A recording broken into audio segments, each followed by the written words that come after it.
Ya, Sembang Santai Malam Minggu. Terima kasih kerana anda sedang menyaksikan Sembang Santai Malam Minggu bertemankan saya, Faris Alias. Seperti biasa, Sembang Santai Malam Minggu akan membincangkan topik-topik yang berlainan dan juga tetamu-tetamu yang berlainan setiap minggu. Jadi kepada anda yang baru saja jumpa kami, yang baru saja tonton kami di rumah, jangan lupa subscribe channel Next TV Channel My dan jangan lupa tekan button loceng kerana anda akan menerima notifikasi sekiranya kami memuat naik video-video terbaru. Baiklah, sebelum kita membawa tetamu masuk ke dalam studio bersama saya sebentar saja lagi, apa kata jom kita saksikan dulu apa topik kita pada malam ini.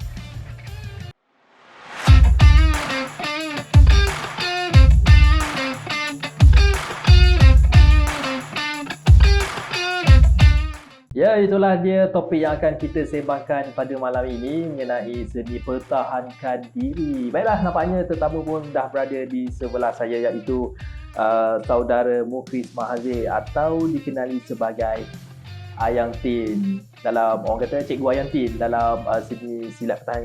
Silat panggil Ayang Tin lah. Silat panggil Ayang Tin lah. Okey, merupakan penyelidik bebas warisan seni silat. Okey bang. Terima kasih kerana sudi bersama kami dalam rancangan Sembang Santai. Malam ini kita nak cerita sikit, minta abang cerita sikit mengenai seni pertahankan diri. Tapi yang paling mula-mula sekali bang, kita nak tahu mungkin penonton di luar sana pun nak tahu apakah langkah pertama sekiranya kita nak belajar silat. Okay, baik. Bismillah. Terima kasih Faris kerana jemput saya ke studio ni. Ya, sama-sama bang. Nombor satu, silat itu dimaknai dengan seni bela diri orang Melayu yang mencakupi elemen fizikal dan spiritual. Itu makna silat. Jadi silat ni dia ada tautan dengan Islamisasi. Sebab tu dia silat, silah, hikmat, hikmah, kan, karamat, karamah, musibat, musibah, kan. Dia ada tautan yang kuat dengan bahasa Arab. Jadi silat itu dipelopori oleh the noble enforcers, oleh orang-orang perang raja dan memindah milikkan pengetahuan itu daripada satu generasi ke satu generasi dan berkembang mekar hingga hari ini. Ya. Berkembang mekar hingga hari ini. Tawah bekas semekarnya. Jadi yang nak jawab yang soalan yang kedua tadi itu tentang apa yang kita nak belajar dulu betul. Mula-mula kita nak belajar silat tu apa perlu yang kita buat. Okey. Kalau saya dulu saya tahu masa saya kecil-kecil dulu kalau nak belajar silat kita kena buka kuda-kuda dulu. Okey. Tapi pada abang macam mana kalau kita mula nak belajar silat? Ini pendapat yang saya observe daripada dapatan saya lah. Sebelum kita nak belajar silat, apa yang kita kena buat? Nombor satu, kita tak belajar gerak dulu sebenarnya. Kalau nak belajar silat ni, kita belajar diam dulu. Belajar diam dulu, ya. Itu yang utamanya. Itu yang utama, sebab gerak tu dia bermula daripada diam. Kan? Sebelum dia bergerak, dia bermula daripada diam. Kita nak belajar diam dulu. Jadi diam tu apa? Nak tanya Faris pula. Diam tu apa? Saya kena diam lah. Saya tak boleh nak tanya apa-apa. Diam tu sebenarnya melihat dan mendengar. Itulah perbuatan diam. Itu adalah kunci utama sekiranya anda di luar sana nak belajar silat, iaitu diam. Tapi janganlah diam terus. Kenalah tanya juga. Lepas tu baru kita belajar gerak satu, gerak dua, baru kita belajar dulu. Kita belajar diam dulu. Kalau dia sampai sudah baliklah. Saya belajar lagi balik. Falsafah je di situ. Falsafah di situ lah silat utama, iaitu diam. Baik bang. Pada pandangan abang sendiri kan, macam abang melihat potensi silat di masa kini. Sekarang kita berada di tahun 2022. Macam abang melihat potensi di sini? Silat telah macam saya cakap tadi, dia silat dah mekar sekarang. Dia telah digerakkan dengan dua mobility, iaitu sukan dan juga kebudayaan. Kita dah ada juara dunia sebenarnya dalam silat. Betul. Wak Didi tu bekas juara dunia. Bekas juara dunia. Dan dia juga baru-baru ni dapat anugerah pelakon pembantu terbaik dalam bidang lakonan. Jadi ini adalah tautan yang rapat untuk mengembangkan silat tu sendiri. Tengok bila dia menang, apa dia buat? Dia bersilat atas pentas. Itulah orang silat ni. Okey bang, kalau kita lihat sekarang ni dalam filem-filem negara kita banyakkan menggunakan sekiranya filem-filem aksi lah, terutamanya menggunakan seni pertahankan diri seperti taekwondo dan sebagainya. Jarang sekali kita nampak silat. Boleh abang ceritakan sedikit mengenai seni silat ni di dalam filem sebenarnya? Seni silat di dalam filem ni sebenarnya kita memerlukan satu technical. Kita perlu memahami technical filem. Sebab dalam realiti tak nampak tangan dia tu sebenarnya masa bila dia penumbuk tu sampai macam ni pun tak nampak. Tapi dalam filem dia dikoreograf, risau dipindah milik kan, jauh sikit bang, dipindah benda tu diatur, unsur-unsur kekaguman itu diatur untuk melihatkan keindahan seni bela diri tu. Tapi dalam realitinya lain. Sebab itu silat tu terdiri daripada dua metod utama. Sebenarnya banyak metod dalam silat sebenarnya. Strike and defend kan. Banyak macam menangkap, grip, macam-macam lah, menyiku, banyak teknik kan. Tapi metod yang utama yang dalam silat ni adalah metod buah dan metod bunga. Metod buah dan bunga. Metod buah ni adalah yang digunakan oleh pesilat untuk dia dalam situasi sebenar dia. Dia tak tunjuk dekat orang. Jadi dia belajar dalam belakang rumah. Dan ada jenis metod ni yang tidak diajar kepada bukan saudara dia pun ada juga. Dia ajar untuk kaum keluarga dia sebab dia nak guna untuk kecemasan. Untuk melindungi keluarga dia. Ya, untuk melindungi keluarga dia. Jadi ada metod bunga pula. Dia adalah untuk satu bentuk yang digunakan untuk kerakyatan. Macam silat pengantin, pertabalan, muzik pun ada dalam silat. Ada juga. Ada dalam silat sebenarnya. Jadi bagaimana nak bergerak dengan muzik, itu uniknya silat. Itulah yang orang dia panggil seni tu. Okey bang, sebelum ni saya pernah tengok abang kan, terutamanya silat pengantin. Kan? Pada mulanya dia memang buka bunga-bunga je. Tapi lama-kelamaan dia dah guna buah. Dia dah, orang kata dah naik shade kan. Dah naik shade. Boleh abang ceritakan sikit kenapa setengah orang tu asalnya nak buat persembahan saja. Tapi lama-lama dia dah jadi macam taksub pula kan. Dia sebenarnya macam ni. Dia sebenarnya untuk kita apresiasi silat pengantin tu sebenarnya. Dia adalah unsur-unsur kekaguman yang telah diatur oleh perguruan tu sendiri. Tujuan utama dia adalah untuk meraihkan pengantin tu. Itu tujuan utama dia, untuk meraihkan pengantin tu. Jadi bila penonton tengok dia, ini ada terbang, ini ada lompat, ini tak putus lah semua. Tapi jangan cuba kat situ di rumah. Itu perguruan tu dah ada dia punya plan, dah ada dia punya cara-cara dia macam mana nak buat benda tu. Kan, jadi nak buat begitu kita kena belajar lah. Baru dapat faham kan macam mana buat. Nampaknya banyak lagi soalan yang kita nak tanya kepada Abang Mugis ataupun Cikgu Ayam Pin. Tapi sebelum tu, jangan ke mana-mana, kita berehat seketika. Jumpa selepas ini.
Ya, bersua kembali. Okey bang, masih steady bang. Terima kasih. Kita boleh teruskan lagi soalan-soalan ni. Soalan yang sesi kali ni bang mencetus kontroversi sikit. Alamak. Ni saya tak tahu bang, ni penerbit mana yang buat soalan-soalan. Saya tengah tanya je. Saya cuba jawab lah. Kalau boleh saya jawab. Kalau tak boleh saya simpan dulu jawapan tu. Tapi saya nak abang jawab juga. Macam mana pun. Allah. Okay. Tak bang, soalan ni tak ada kontroversi mana pun. Cuma dia nak tahu je perbezaan silat negara kita di Malaysia dengan silat di negara luar. Apakah perbezaan tu bang? Kontroversi pula. Soalan Taklah banyak sangat, sikit je. okay. Perbezaan dia, kalau di sana dua kaki, guna dua kaki. Dekat sini pun dua kaki juga. Kalau kat sana pakai dua tangan, kat sini pun dua tangan juga kan. Tapi apa yang membezakan silat di Malaysia dengan negara lain? Okay, seperti yang kita faham tadi, silat ni dipelopori oleh the noble enforcers ataupun orang-orang perang raja. Mereka memindah milik pengetahuan ilmu bela diri ini daripada satu generasi ke satu generasi dan hingga ke hari ini. Dan apa yang membezakan kita dengan negara lain? Raja kita. Raja kita selamat bertahta. Raja kita selamat bertahta dan sehingga hari ini kita masih meneruskan tradisi silat. Betul, kita masih mempunyai raja. Ya, itu dia. Itu raja kita ada lagi. Itulah perbezaannya bang. Itu beza dia sikit. Beza dan itu pride kita. Pride kita sebagai pesilat di Malaysia. Betul. Okey bang, pernah tak abang terfikir untuk orang kata apa, mengangkat silat ini ke Hollywood? Sebenarnya kalau ni pun kontroversi juga sebenarnya. Okey. Saya dah cakap. Ni kena tanya balik. Kena tanya penerbit ni. Okey, pada pendapat saya lah, pendapat peribadi, mungkin kita ada jawapan yang berbeza, tapi ni bagi saya sendiri. Bagi saya we don't need to go to mainstream. We don't need to go to mainstream. Let mainstream come in. Biar mereka yang datang tengok kita. Kita tak perlu kita nak ikut cara dia orang. Biar dia orang datang, dia orang tengok. Kita ada macam-macam. Kita ada banyak. Silat saja ada macam-macam teknik, macam-macam kaedah. Nama pun banyak bang. Nama pun banyak. Silat gayung. Macam-macam. Silat cekak. Hampir 500 lebih. Oh banyak. Pertubuhan yang berdaftar, yang berdaftar. Itu yang berdaftar yang ajar kat belakang rumah lagi, yang ajar untuk anak-anak sendiri. Itu nama lain dah. Itu nama lain dah. Nama semua memang dah berdaftar lah bang. Ya. Nama silat ni. Yang nak ajar ramai kena daftar. Lebih daripada 4 orang kena daftar lah. Dia tak boleh sebarangan katanya. Misalnya kata silat cekak tu memang dah berdaftar lah. Dah berdaftar. Dah berdaftar. Jadi kalau nak senarikan memang tak sempat lah bang. Ya nak senarikan banyak lah silatnya. Banyak kaedah. Ada orang dia suka main kaki. Ada orang dia suka main merendah. Ada orang dia suka ambush. Jadi dia rahsia tu dia jatuh kepada apa? Kepada orang-orang yang layak. Satu silat bawa tumbuk kan? Silat tumbuk tumbuk kan? Tumbuk kan? Okey bang. Okey bang, ni lah soalan lah. Okey. Tak ada ni janji. Ni tak ada kontroversi. Okey. Tak ada kontroversi ya. Okey. Kongsikan sumbangan Cikgu Ayantin ataupun abang sendiri dalam dunia silat. Okey, sumbangan saya tak banyaklah seperti orang lama silat dulu. Cuma kita telah bergerak daripada aliran buah pukul ni, telah bergerak sebelum PKP lagi menubuhkan sekretariat silat aliran buah pukul. Kita ada misi-misi silaturahim. Kita ada dan yang terbaru kita dah Persatuan Buah Pukul Mersing telah terbitkan buku dan buku ini ni saya nak highlight sikit lah, boleh boleh bang, boleh. Saya nak highlight buku ini diterbitkan oleh Profesor Datuk Kapten Jaafar Lamri dengan Profesor Datin Nurizan Abdul Razak. Boleh bang. Ini antara usaha sekretariat lah menzahirkan ini adalah penerbitan pertama untuk aliran buah pukul. Saya rasa penerbitan pertama. Yang pentingnya dia didokumenkan untuk generasi yang seterusnya. Menarik. Jadi boleh dapatkanlah oleh penerbitnya di UKM Press. Terbitan UKM. Jadi apa yang diceritakan di dalam buku ni bang mengenai semua asal-usul silat lah? Tajuk dia Buah Pukul Mersing dan Pak Mat Semurai. Ni ada tokoh buah pukul lah, dia daripada Mersing, Pak Mat Semurai ni. Okey bang, selain buku saya ada tertarik nak tanya, kita nampak macam kertas-kertas lama ni bang kan. Kita nak Dia nak boleh abang ceritakan sikit dekat penonton. Apa benda sebenarnya ni? Okey, ini sebenarnya konsep apa ni yang sebenarnya orang dulu dia tak hafal tumbuk 1, tumbuk 2, tumbuk 3, tapi bila dia dipindah bilik dan ilmu tu dia berevolusi dan ada penambahbaikan untuk memudahkan kefahaman pelajar dia. Macam orang dulu dia ingatkan nama-nama yang hampir dengan dia. Okey, sebagai contoh ni saya tunjuk kat sini apa? Ini sumbangan daripada Persatuan Gayang 5 Malaysia. Cikgu Pak Lomat. Ni terbalik. Nampak tak? Dia ingat, dia tak ada 1, 2, 3 apa semua, dia ingat nama-nama yang dekat dengan di balik sampan, sampai ajar, didik tua, gerak bumi, nama-nama yang dekat dengan kehidupan harian. Tak ada 1, tak ada 2. Tak ada 1, 2, 3 tak ada. Ini yang merisaukan saya.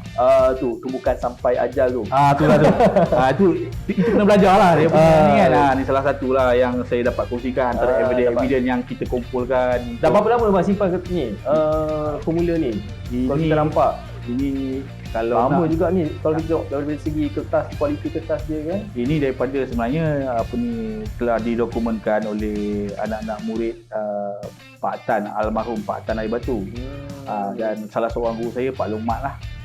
Yang menyimpan kazadah itu. Yang menyimpan. Okey bang, kita nak tengok satu lagi abang simpan itu. Satu lagi ni adakah dia benda yang sama juga? Bukan?